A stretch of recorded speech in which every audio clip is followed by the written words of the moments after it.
O que eu quero saber, depois de a gente, né, discutir sobre ideologia, fé, religião, e esmiuçar bem os temas, o que a gente tem que fazer agora? Como cristão, né, como, enfim, a gente que quer a verdade, busca a verdade, tá vendo, de certa forma, o mundo, né, dar suas peripécias e tudo mais.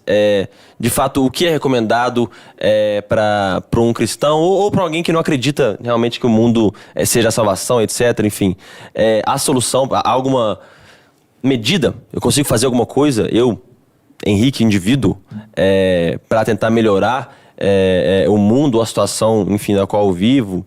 Enfim, para as pessoas que estão assistindo também, né? O que elas podem fazer, qual atitude elas podem tomar para, enfim, combater que seja esse mal que nos ronda. O problema de combater o mal de fora é que o mal de fora é o mal de dentro, né? Não é o que entra pela boca que contamina o homem, mas o que lhe sai do coração. Então, a ânsia de combater o mundo externo e torná-lo perfeito, ela sempre vem acompanhada de uma imperfeição pessoal. Assim, isso já é um movimento de imperfeição, tentar fazer esse negócio.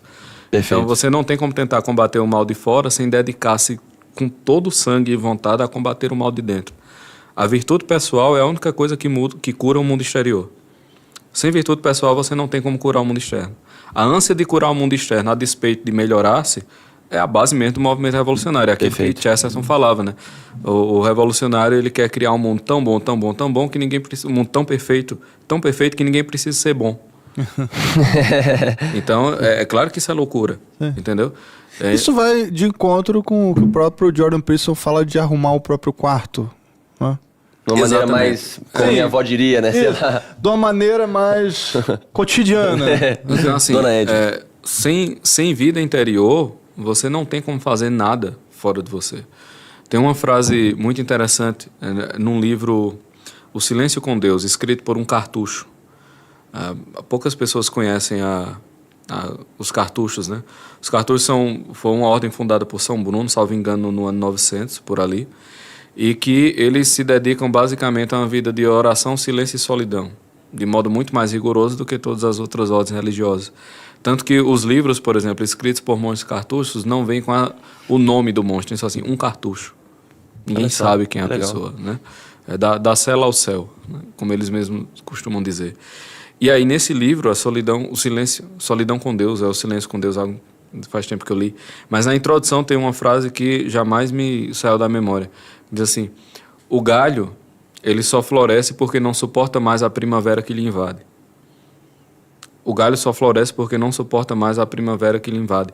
Boa parte das tentativas, inclusive de natureza política, desse novo movimento, fracassaram porque eles foram tipo flores de plástico, entendeu? Assim, você não tinha nenhuma primavera invadindo nada, era um monte de galho seco se pintando. Era tipo uma primavera trans. Boa parte, né? Dessas coisas que se identificavam com primavera. Se identificavam com primavera, mas eram tremendo de um galho seco, entendeu? Então, assim, quando você não suporta mais a primavera que está dentro, é que floresce. Isso significa dizer que a vida interior é o motor de qualquer transformação real. Sem isso, meu filho, esqueça, volta 10 casas na brincadeira. Você não está no jogo. Né? Você está jogando o jogo do inimigo. E aí é aquilo que nós aprendemos no ensino médio, né? Quando você tem dois vetores na mesma direção, a velocidade deles se soma. Então você acha que está combatendo o inimigo, quando na verdade você está ajudando. Está ajudando, está dando mais velocidade ao negócio. Então, vida interior, a vida do espírito, a vida da inteligência, a vida da devoção, essa é a base de qualquer reforma real. E isso mata o desespero, inclusive o desespero contra a ausência de liberdade de fora, porque quando você não tem mais liberdade de fora, só resta uma alternativa, é crescer para dentro. Mas quando você não tem vida interior, você também não tem para onde crescer. E aí a ausência de liberdade externa lhe enlouquece. Cara, isso não faz o menor sentido. Entendeu? O mundo interior é muito superior ao mundo de fora. A vida da alma ela é muito superior a qualquer outra coisa que possa existir, porque ela é mais excelente na medida em que é mais próxima ao que Deus é.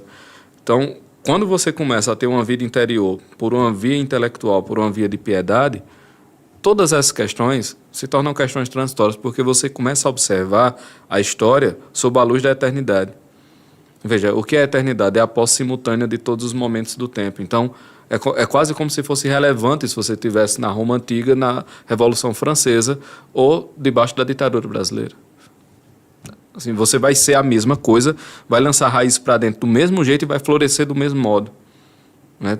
Machado de Assis dizia algo muito curioso e interessante, né? Tudo ajuda o homem que sabe querer. Então, quando você está setado na vida interior, tudo lhe ajuda. Mas tudo, absolutamente tudo lhe ajuda.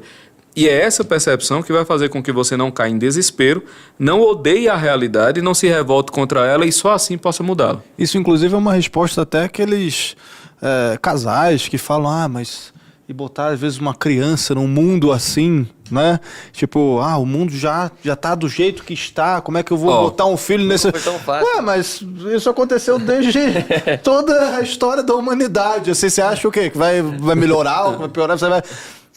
Me permita dizer só uma, me permita dizer só uma coisa, entendeu? A respeito disso. Veja, se a eternidade é a posse simultânea de todos os momentos do tempo, e Deus age desde a eternidade, isso significa dizer que ele poderia ter criado a alma do seu filho que você está com medo de parir em qualquer momento da história.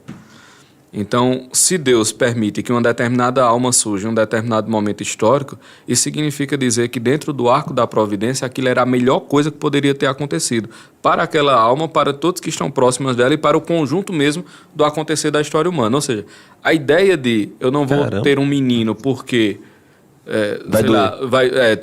tá com muito mal no mundo, mas o mal no mundo é irrelevante na medida em que, se aquela alma foi criada naquele tempo histórico, considerando que Deus possui o conjunto do acontecer histórico na mão, significa dizer que nascer naquele momento era a melhor coisa que podia ter acontecido. Então, a pessoa que diz isso, ela está com medo porque ela está achando que a vida da criança e o bem dela depende de um esforço pessoal. Assim, no sentido de que é a força dela de mãe que vai fazer com que o filho seja feliz. Não, você nem sabe o que está preparado para o seu filho. Então, isso é uma mentira. Toda neurose tem por base uma mentira. Você, partindo de um princípio mentiroso, está ficando neurótica, desesperada e revoltada contra a realidade. E dessa sua neurose, desespero e revolta, você está impedindo que uma alma nasça no melhor momento possível para a alma dela. Olha que maravilha. Né? Então, assim, é um argumento que não faz o menor sentido, sob qualquer ponto de vista. Eu acho que de fato acabou com a pessoa. Não, tá maravilhoso. Eu quero, inclusive... Você quer complementar, padre, por favor? Não, você perguntava o que fazer, né? E ele respondia que é o princípio da interioridade, etc. Eu queria só complementar dizendo o seguinte: o que fazer, basicamente, também é não se vergar a aparente vitória ou aparente triunfo de toda essa absurdidade, de toda essa barbárie que nós estamos testemunhando. Por quê? Porque o apogeu do mal é como um câncer. Né? Quando o câncer chega ao seu apogeu, ele morre, ele mata. Ele matou o hospedeiro, de certa forma, né? Exatamente. Então, quanto mais nós vemos o progresso do mal, nós temos que ter aquela psicologia de Noé. Deus vai fazer aparecer alguma coisa. E, por causa disso, nós não podemos cessar de, ao invés de nos permitirmos ser traduzidos pela cultura dominante, nós traduzirmos a cultura dominante nos nossos termos, cada vez com mais força, cada vez com mais coragem, porque é isso que nos permitirá engoli-la, assimilá-la e superá-la. Como dizia São João, esta é a vitória que vence o mundo, a nossa fé.